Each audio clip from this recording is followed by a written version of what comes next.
Welcome to Season 4 of the Knack 4 Business Podcast. Today's show is brought to you by our K4B Profit Snapshot.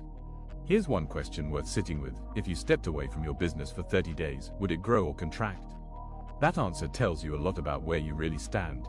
Try the free 5-minute snapshot. It measures process, profit, and personal freedom. Link is in the show notes. So, question to the listener. Why does your business feel chaotic, even when you are working nonstop? Our guest will break down why chaos isn't a badge of honor.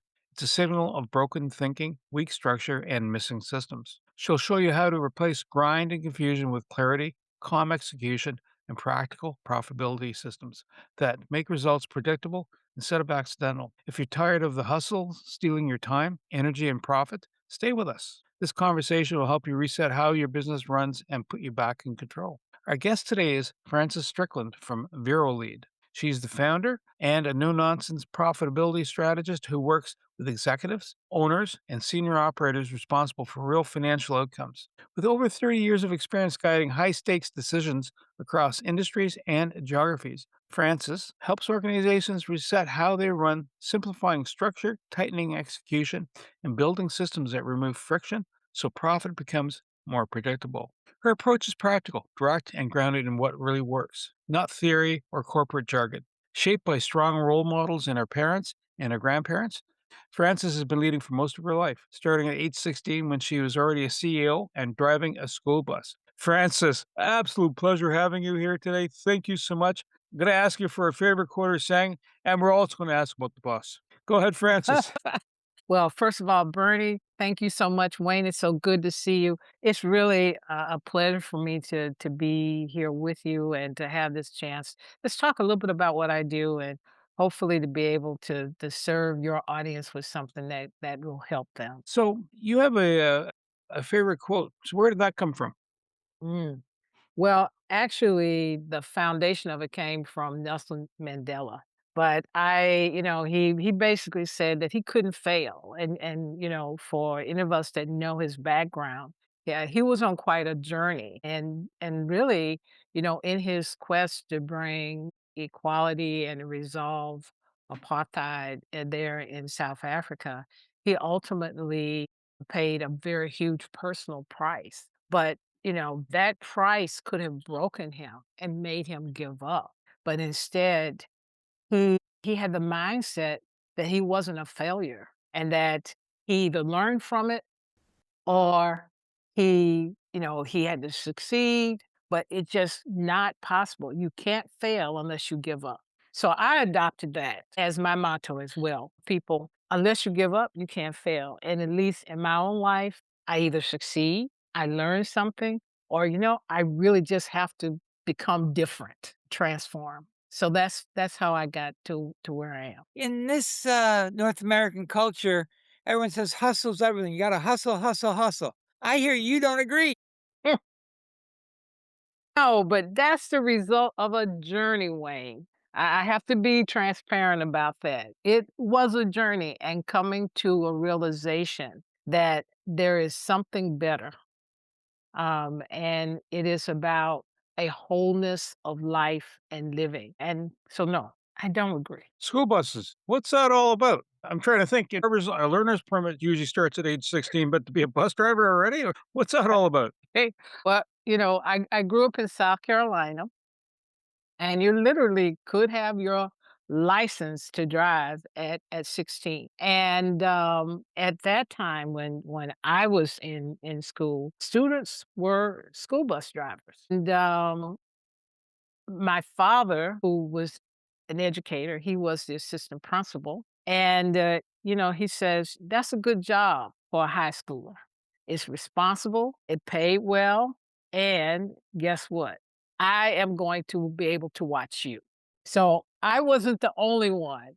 I have 2 sisters. All 3 of us were bus drivers. All 3 of us. How big a bus? How big a bus? Oh, that bus, wow. It was a long one. It was, what?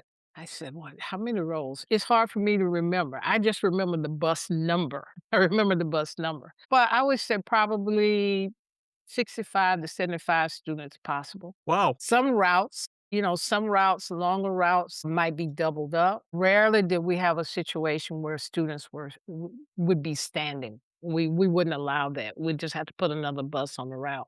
But sometimes, I mean, every seat would be full. It'd be three to a seat, two, on either side of the bus, right? So that would be six across. So yeah, So you say that chaos isn't just annoying, it's dangerous. Unpack that. yeah.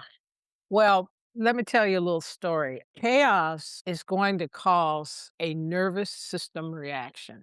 Fight, flight, or freeze creates cortisol in the body, right? But chaos also really makes a person feel totally out of control. And so, in their effort to regain control, they are going to do some things they would never do if they had a moderated, calm perspective on what was happening around them. And the more that a person operates at this highly activated level, ultimately their logic, their reason, all of that deteriorates. And then they start making poor decisions. And if you're running a business, a series of poor decisions can be disastrous. The other part is that it affects you physically. So here's an example. I told you I would share a story. I had just gotten back from Europe. I had two assignments. The second one I'm still doing, but the first one I just returned. I'd come back into a new job. I arrived on a Monday, and on a Tuesday, we had my global teammates coming in for us to meet to talk about operations. I was in supply chain, and we had a dinner. Right? We had the dinner. I came back, got in my car, and all of a sudden, I had this rapid heartbeat. I had never had it before. And I mean, it was so scary. But I didn't try to push through it. I just drove to the hospital. And, as I sat there in the emergency room and, the doctor's looking at me and I'm saying, hey, I feel like my heart is about to jump out of my chest. I've never had this. I realized something has to give. Why is this? The big why. Why is that? And actually, I felt out of control. I was going into a new role. I had just left one. I'm meeting these people that I didn't know half of them. I felt out of control. Wow. So, Here's a question for you. You started leading early, and that's exciting. And when you're doing the learning, at some point you decide to codify it to say, this is leadership. When did you make that decision to go from learning it to teaching it? Well, it's should I say, part of it is that was the benefit of growing up with educators because they were always teaching. Even I remember as a first grader, my teacher was out ill. And one day the principal came into the wing, he came down to the primary school wing and he was asking where the teacher was. And so the head teacher said, well, she's out sick, but it's not a problem. We've got it covered. Well, why did they have it covered?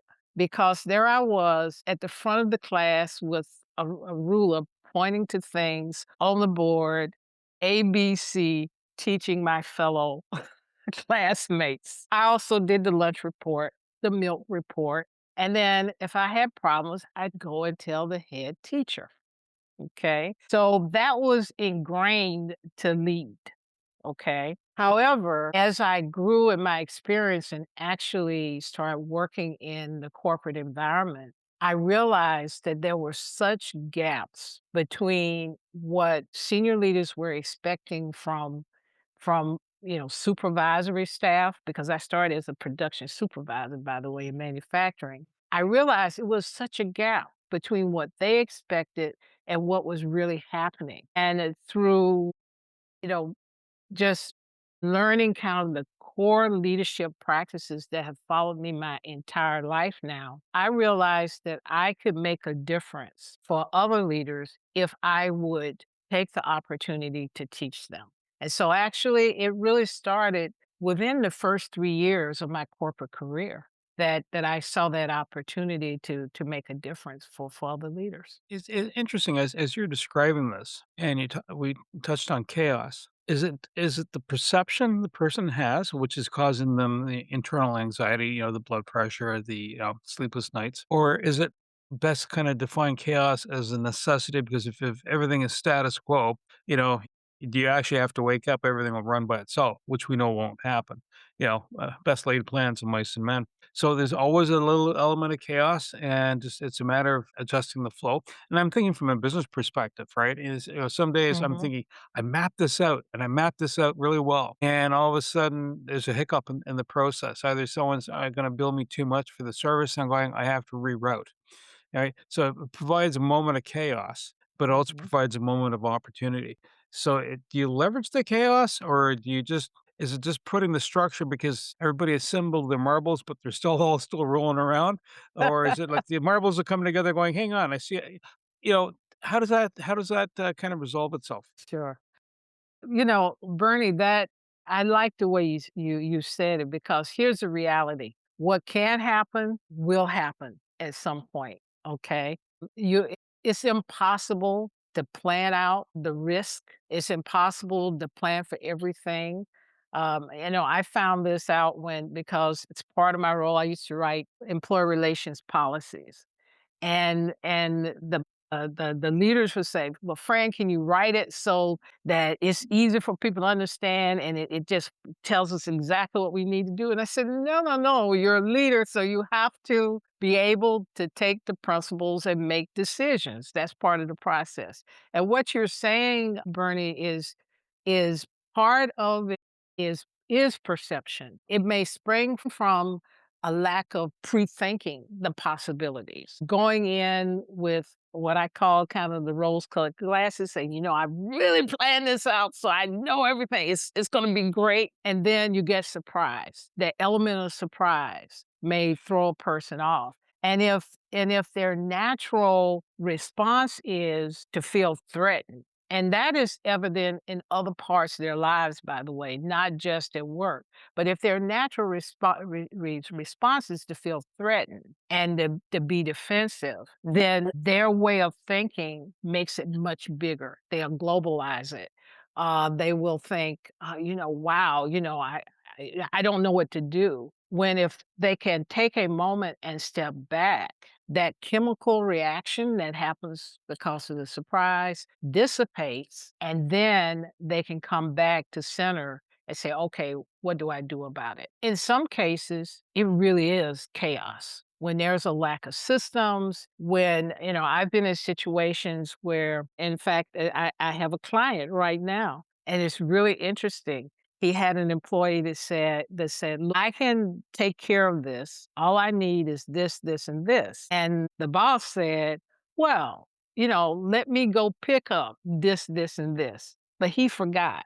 2 weeks later, the employee is still waiting for this, and this to come, okay? That employee is in chaos because he wants to move on to do his work, but his boss has just told him, "I can get this, and this," but his boss has forgotten. That employee's ability to perform is at the whim of the bandwidth of that boss to remember. That creates chaos. So literally certain things can be happening in the system that is beyond a person's control, truly, and they have to figure out, how do I manage this without offending someone or creating another issue? It almost sounds like if you're an adrenaline junkie, you're all set because chaos is, part of it. Like, if you do the Red Bull challenge of flying out of a plane and, skydiving, right, with no parachute Yeah. versus so is it driven by the persona and also driven by the company culture? Because if the boss says, listen, I'll get you these three parts, and boss slips mind, stuff happens, and the employee's going, it's been a week. I can't move forward. Would it not be a natural trigger going, yo, boss? Where are we at with that, right? Because, it's Mhm. this will move a lot faster. You complete your part of the bargain, bud, right? That's right. And that is the question. Am I courageous enough to go and say to the boss, "Hey, just want to remind you, I need this." Do I have the skills to ask the question? Okay. But there are people who like confusion. they like it. I have friends like that, that if there's no confusion, they create one. I have a friend I have a friend who, kind of periodically falls out with long-standing friends just to have the chaos. There are people made that way. The reality is that if if we could take a moment, I'm a big proponent of proactive thinking and trying to get in front of possible scenarios. If we can take a moment to anticipate that people will be human, that things don't always go the way we'd like them to go, a great awareness of who we are, how are we going to handle the unexpected?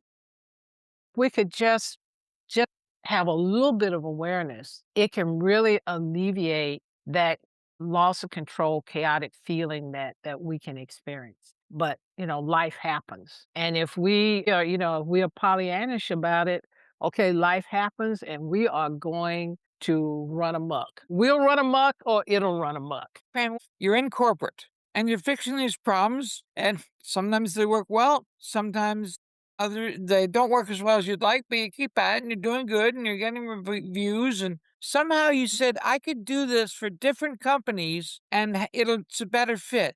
Tell me about how you decided to leave corporate and why, and how's it been? Okay.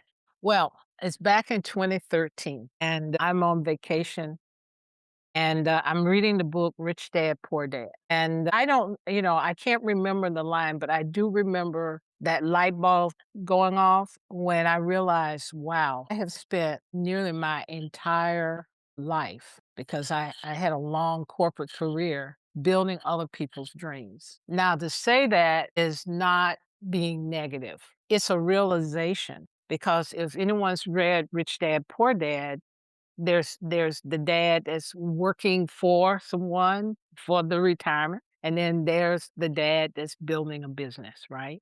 And I realized I had been working for people who were building a business and doing it very hard, very long hours, constantly on from an emotional perspective, from, trying to have the fastest answers, the right answers, the broad, all knowing everything that was happening. And that was really destroying me. It was destroying me physically because remember, in this period of time, I started up. I was the head of HR for a greenfield startup, meaning there wasn't even a building. And it was in a joint venture with a German company and a Japanese company in an agrarian society community manufacturing high tech automotive components. Okay. So that realization that I had been doing that, and I'm saying, what are you going to do about it? I said, I want to start building something I can serve other people, but it's mine. It's my dream. That was 2013. I tell you, Wayne, it was 7 years before I did anything with it. I'm just in my mind, I'm picturing, so you've just said German and Japanese, and German, everything is, there's a term my uncle used to refer to, Rucksack. It's like everything's like, it has a place and it has a time. From a cultural perspective, do you find that, because you do international work, do you find that some people handle the chaos going, yes, that's unfortunate, and make good with it? Other people, this is not so good, but this is our expert, in which case, they hire a consultant or have a special team that handles the chaos. Do you find that happening? So that I'm just going to quickly step through. So I work for this joint venture where it's 50-50.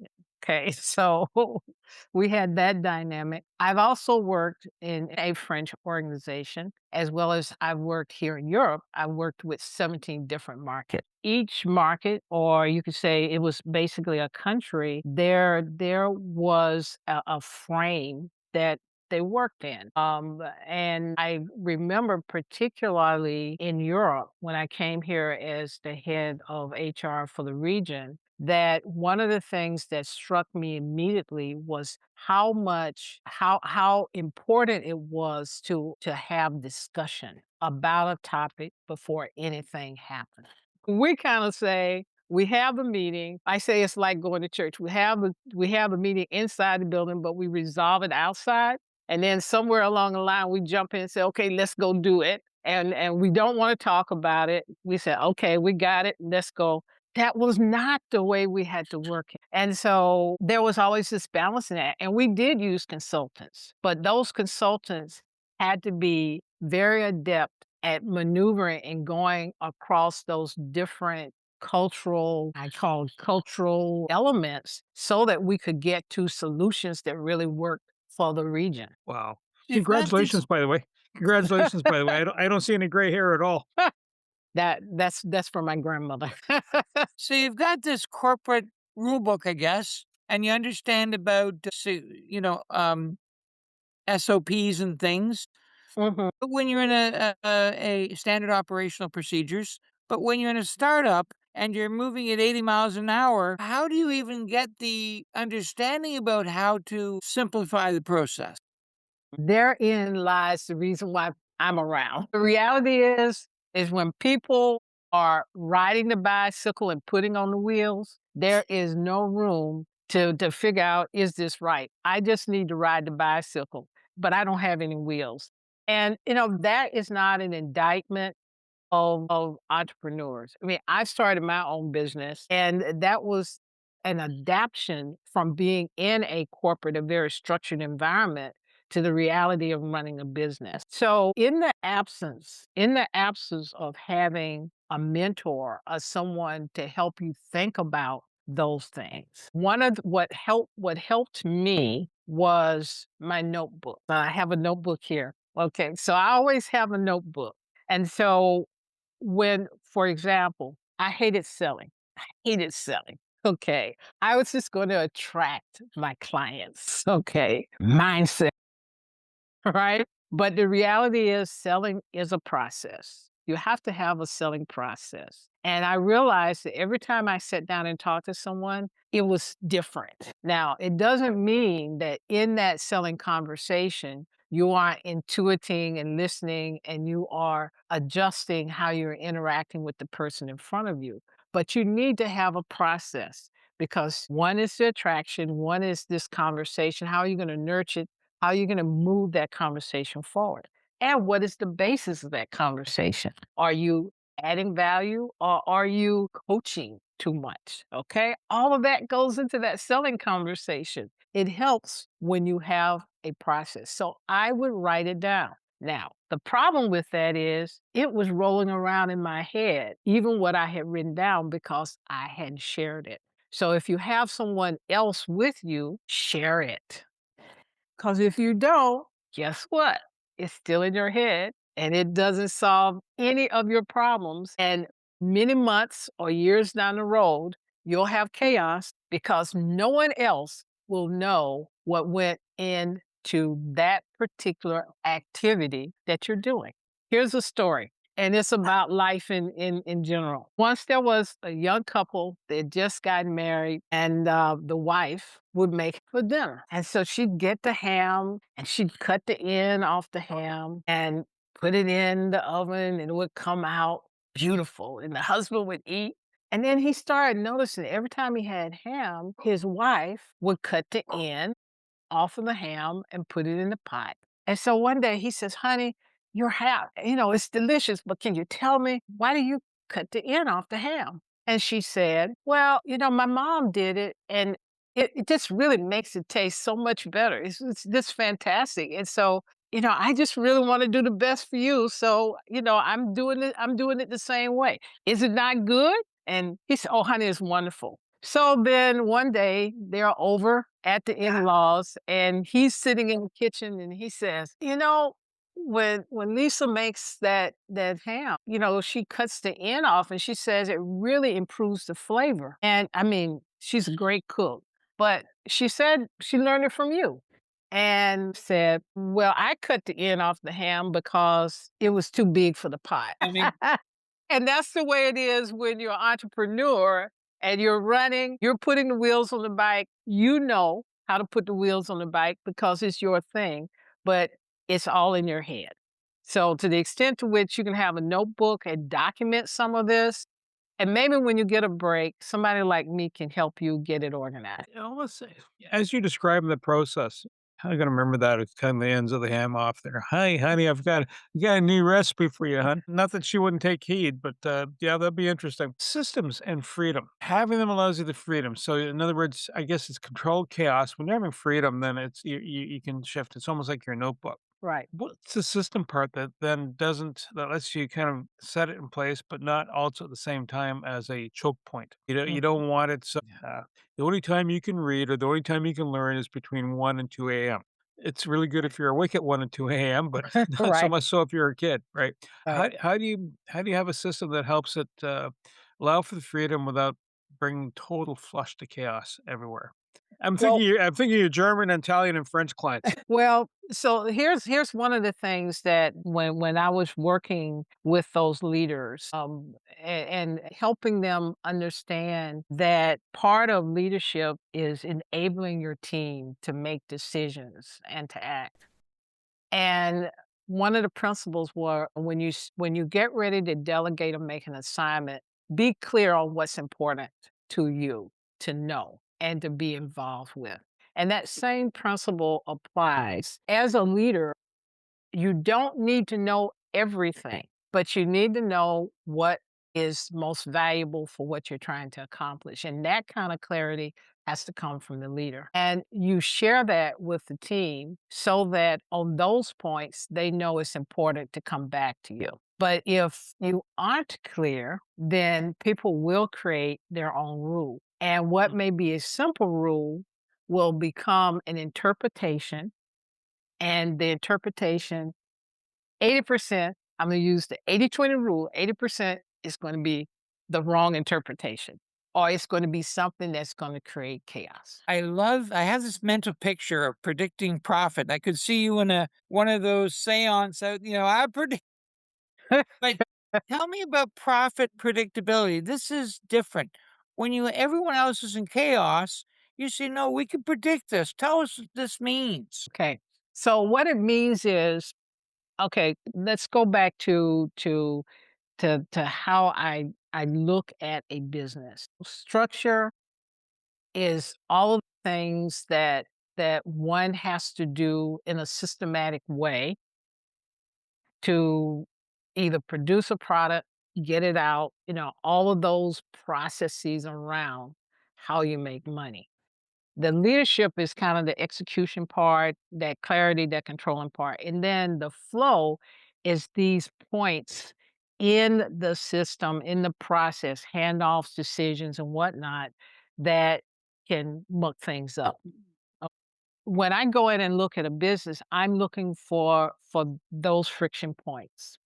And these are the things that I'm endeavoring to remove from what's happening in the business. Many times when I talk about what I do, I say every aligned or misaligned decision or action drops to the bottom line. And it does. It flows through the system in one way or another, in many ways that you don't even imagine that is happening. So take, for example, cash flow, and that there's a problem in cash flow, not because you don't have enough revenue, but because when you get your money doesn't match when you need your money to take care of expenses or to make an investment in the business. Many times that has to do with your terms to your clients. You give your clients 90 days because you're a nice guy, nice lady.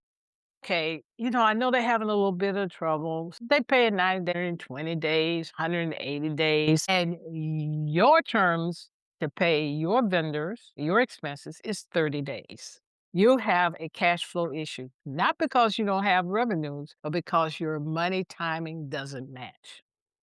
Okay. When you solve those kinds of problems in your business, things become more predictable because before it ever happens, you have a little process where on a weekly basis you look at what's to come in, what's forecasted to come in, what really comes in, what's the gap. And you think, what does this mean for X?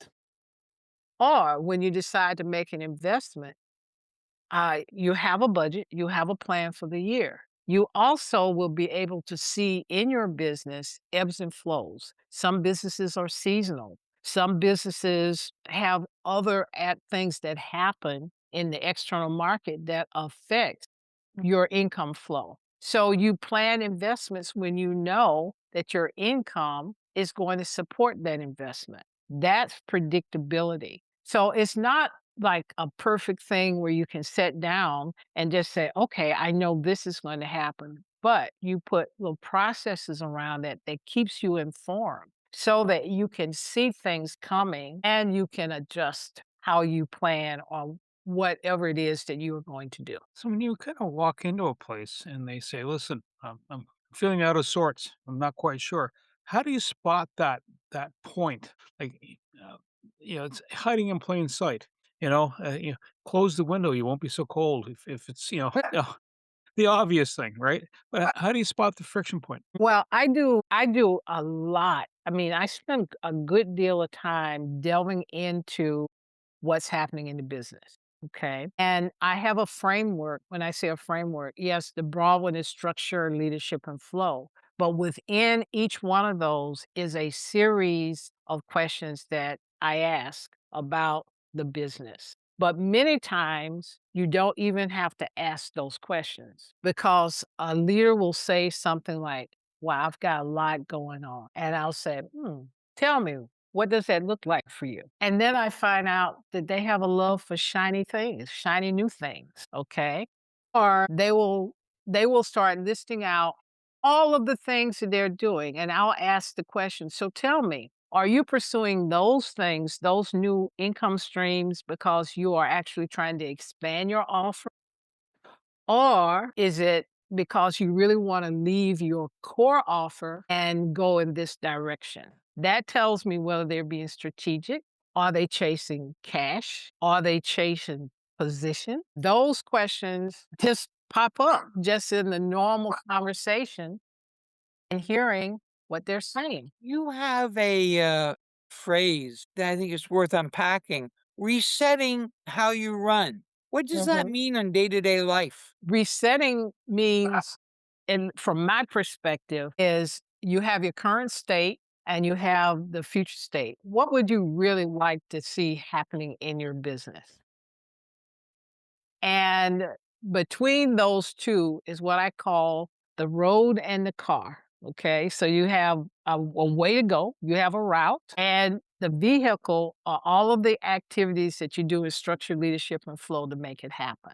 And so resetting means helping that organization, helping that leader to through self-awareness, through systematic analysis of what's happening in the business, questions. I look at financial records and all of those things and asking them the question, this is what's happening. What do you believe should be happening? And what are you willing to do to change that? When they come to terms and say, I'm willing to do this and not that, that's a reset. Sometimes people will, I've found some business owners to approach a situation where, in fact, I had one who said, I don't want to do commercial stuff. I don't know anything about it. I don't understand sales and marketing. I need to do something because I'm not going to have any customers. I'm living off of my legacy customers that I got when I acquired the business. That is a recipe for that business not existing in probably 3 to 5 years, right? So he's told me that. And I said, well, what do you have today? And he had a customer service rep that he was expecting to do sales. Well, we know that's two different profiles, but I could tell he didn't want to add people. So I had to figure out how could he get out of doing the real hard commercial stuff, play his role as the CEO, and get a system that would support him to attract new clients, to nurture them, and to retain them. But in order to do that, he needed to make an investment to have someone help him do it. He was prepared to do that. How did I know that? Because every time I proposed to him an action, he would say, yes, but out. So So so he sounds like a person that's leading to burnout. And that's one circumstance, or it could be, the personalities if you're, cross cultural. What are the quick, stress relief? Some people will have a smoke, some people will have a drink, other people, do other things. But what are the healthy, fast relief levers that a person can capitalize on to kind of take that stress out? Nature is a great way to relieve stress. Now, some people don't necessarily have that immediately available, but sometimes getting out in the fresh air, just getting outside of the building, walking around the building can be a relief for you. I call the great reset is gratitude. And what I mean by that and is that you're facing this, you're facing everything that's happening in the business. You're running here and there and you're really feeling that pressure. But to pause to say, yeah, it's pressure, but I'm really very thankful that I have this to be concerned about. This is a good pressure because the alternative is not good. A great reset is gratitude. And then the next reset is go take a nap. Take a nap because when you wake up, the world seems different. So you've watched founders, and I would say founders and managers think differently. But when the founder is driving too close to the danger line or hitting 6,000 RPM or whatever metaphor you want, what are the signs that they need to rethink? Call it tunnel vision. So they lock in on something and they cannot see any alternative.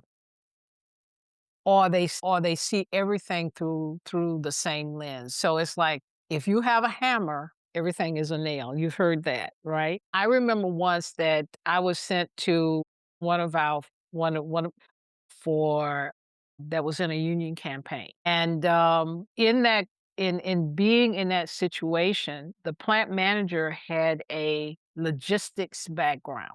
So, in corporations, we do talent development, we move people around to grow their career. And so she had been in logistics and was considered a high potential talent, and they wanted her to grow in general management. So plant management was in that line of assignments that she would need to be in. But when she got in the factory is a lot of things flow, quality, all of the things that it takes to make these components. But her response was to move things around from what she understood about logistics. Well, in her moving things around, she was also forgetting about some of the employee relations implications, the fact that simply moving things around doesn't account for people having the skills to run certain jobs. Some jobs required a lot more skill than others. Those were elements that she didn't necessarily consider when she would go out and say, well, let's move this over here and let's put this over there.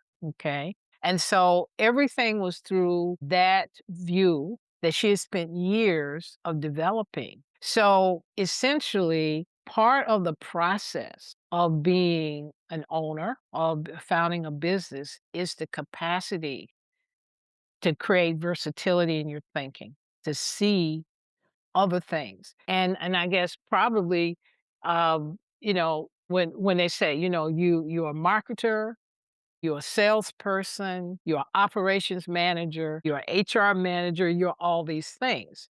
And the extent to which one, you can recognize it, and if you're able to be able to offload some of that to other responsible people, that's the ideal scenario.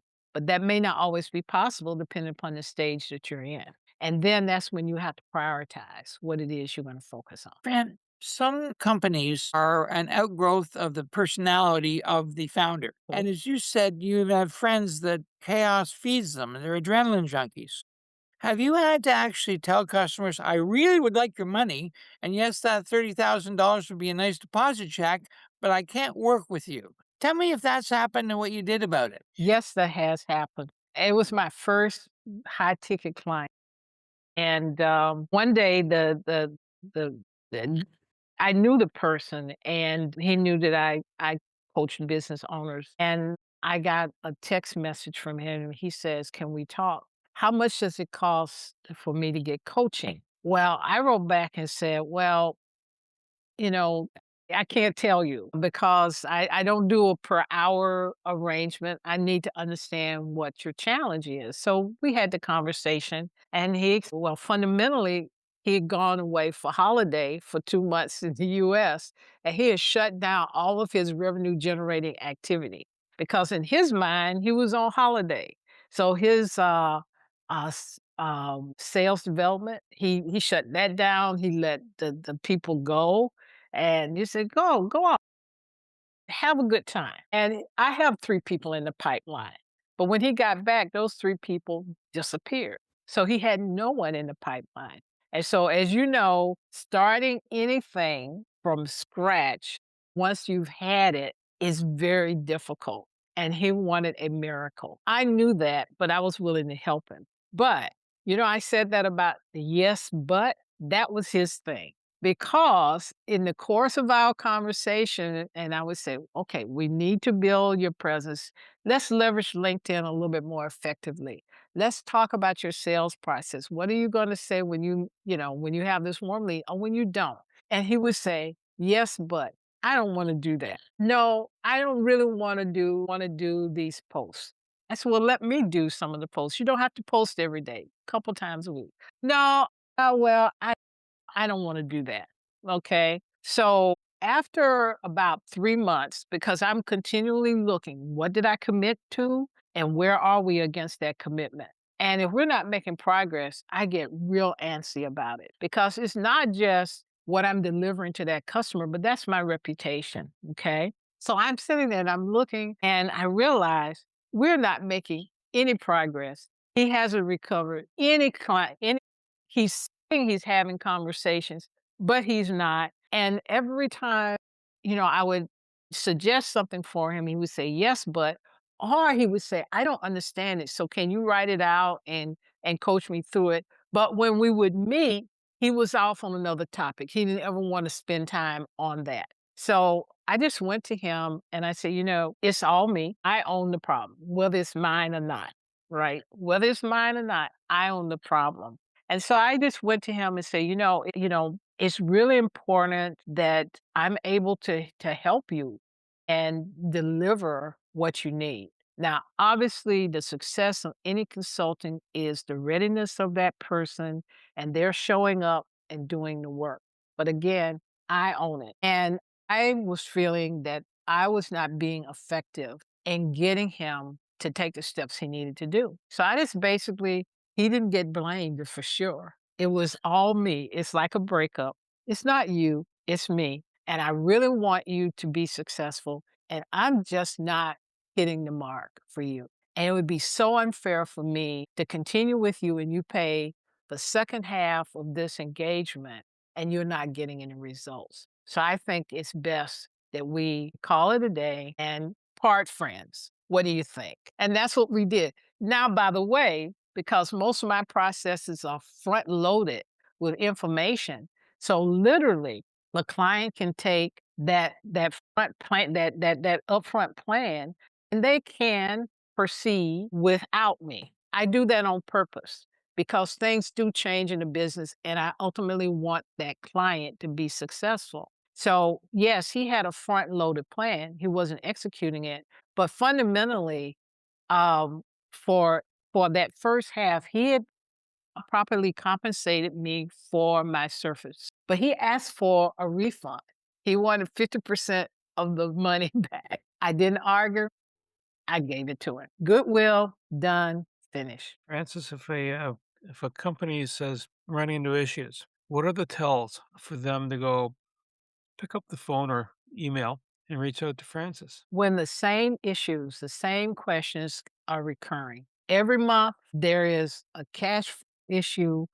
Uh, every month, something happens, and it's a whole different approach. There's nothing common that can be applied from one situation to another. They need to get some help from Fran or someone like Fran. Perfect. So if a person wants to work with you, there is a policy, there's a profit pulse that they can check into to get a sense of whether it's a good fit? Yes, I developed that profit pulse so that people could have a chance, in the quiet of their office or at home or wherever they are, to actually go through systematically, depending upon which stage they are in their business, and look at the structure, leadership, and flow activities that could be affecting their profitability.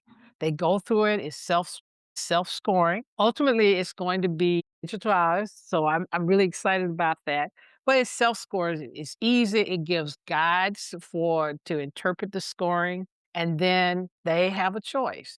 They can information that surfaces and go off and start working on it, or they could give me a call and say, "Hey, I've done this pulse. Can you help me think through what it means for me and my business?" And the best way to find that, Fran? Best way to find it is I'm on LinkedIn. My email address is there. They can DM me directly on LinkedIn and ask for it. They can look in the contact information on LinkedIn and get the email address. And I think probably when, they'll be able to pick it up, you know, when this is live, right? So What's your website called? my website is called VeroLead, www.verolead.com. VeroLead is my trademark. It means true leadership. And they can find that website to learn more. And actually, what they'll learn a lot about is my leadership philosophy, because actually, the VeroLead website was the first website I developed for the first part of my business, which was leadership and organization. Fran, I want to say thank you so much for being our guest today. It's been an awesome conversation, pleasant as always. My Thank you. co-host Wayne Pratt, and you, the Knack for Business listeners. Thank you for being attentive to this conversation. Francis believes chaos isn't just a business problem; it's a human one that drains energy, trust, and focus. And whether you're cutting off the ends of the ham, or if you're going, why isn't the money flowing in the right time? Fran can help you with that. She can help you sort through that and sort through whether it's a cultural shift because you're working internationally with different companies, and you should always expand your horizons. It offers great new opportunities. But Fran's there also to help support that opportunity so it stays smooth and you're happy and content, as opposed to feeling in total chaos. Assuming you're not an adrenaline junkie. Right. Just Everything you heard today is for educational purposes only. It's not professional advice. Before you act on anything, talk to a certified expert in your area. Your accountant, your lawyer, someone who knows your situation. We share perspectives. You make the decisions. Want more? Head over to blog.knack4business.com, packed with practical episodes on AI, marketing, leadership, and growth. No fluff, just the good stuff. Subscribe while you're there. Until next time, keep building.